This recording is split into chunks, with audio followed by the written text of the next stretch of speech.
Hey there, today we're going to continue more about functions in C. So we're going to discuss function parameters. So let's get started. Let me go ahead and maximize this and let me scroll a bit. And as you can see, I have this file created, ex33 underscore function or func parameter.c, and I have also added these statements ahead of time. And function parameters are used to receive values required with a function. Values are passed to these parameters as arguments through the function call. By default, arguments are passed by value, which means that a copy of data is given to the parameters of the called function. The actual variable isn't passed into the function, so it won't change. Again, and arguments passed to functions are matched to parameters by position. Therefore, the first argument is passed to the first parameter, the second to the second parameter, and so on.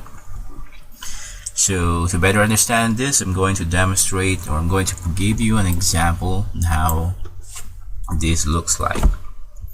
So if you remember, we need to declare a function prototype before the main. So let's name this sum up, and then we have multiple parameters, so int x and y.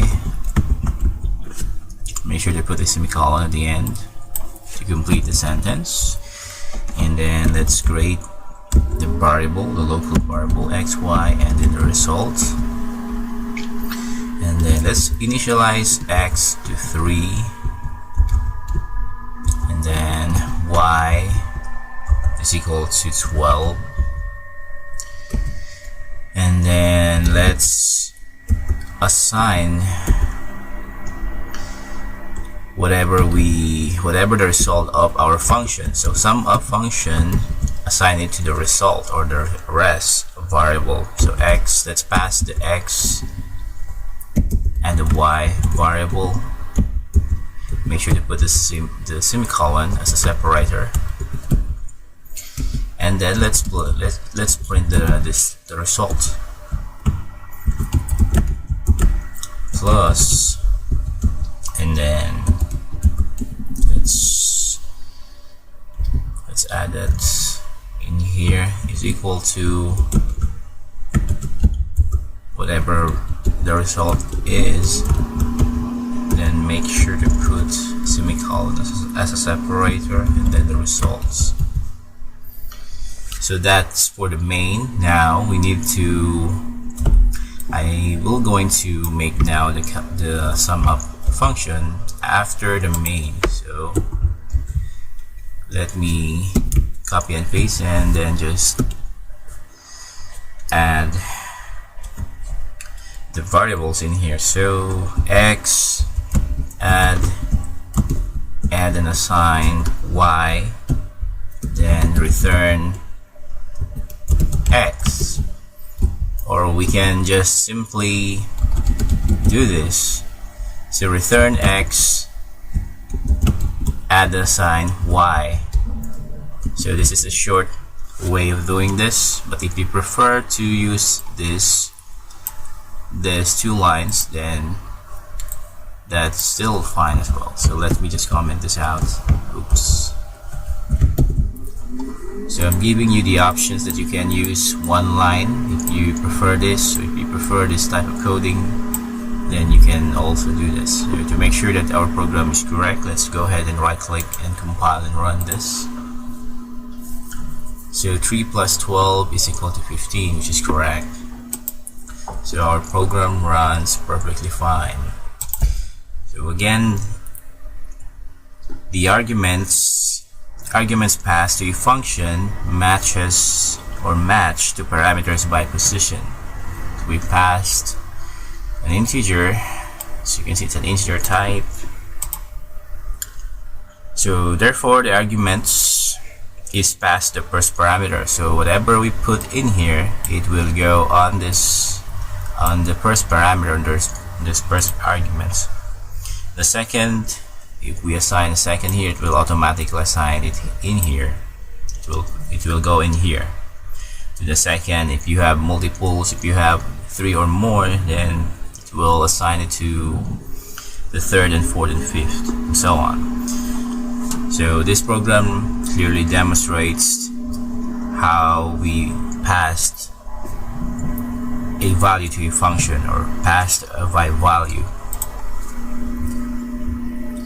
So again, the program output is 3. Let's just run it one more time. 3 plus 12, which is equal to 15. So the values of x and y were passed to sum up. So these are our variables we created. We passed x and y. So whatever x and y, whatever the value we have for x and y, which is 3 and 12, so we pass it to the sum up function, and then on the sum up function we calculated it. We sum up the x and y, and we return it back in here and assign it to the result or res variable, and then on this line we print it out on the screen. So just a quick note that even though the value parameter x was changed in sum up, the value of argument x is in main was not changed, because only its value was passed into the parameter. So you may have noticed x, we created variable x, and we also have another x in here. So this is a local scope. This is only belongs to this function, to this sum up function. So this curly braces in here, whatever file we have in here, it only belongs in here. So that's why it was not changed. So again, the value of argument x in the main was not changed, because only its value was passed into the parameter x. So we just only pass it, and then get the result, return back the result, and put it in the res and display it. And also the parameters in the function declaration are the formal parameters. The values passed to these parameters are the arguments, sometimes called the actual parameters. So that's it, and before we wrap up, let's test your knowledge. I have here on this tab, I have here a little test for you. So I want you to type in a code to declare function test function, taking two floats parameters. So can you fill up the missing information in here? And if you know the answer, please feel free to put it in the comment section below. Thank you.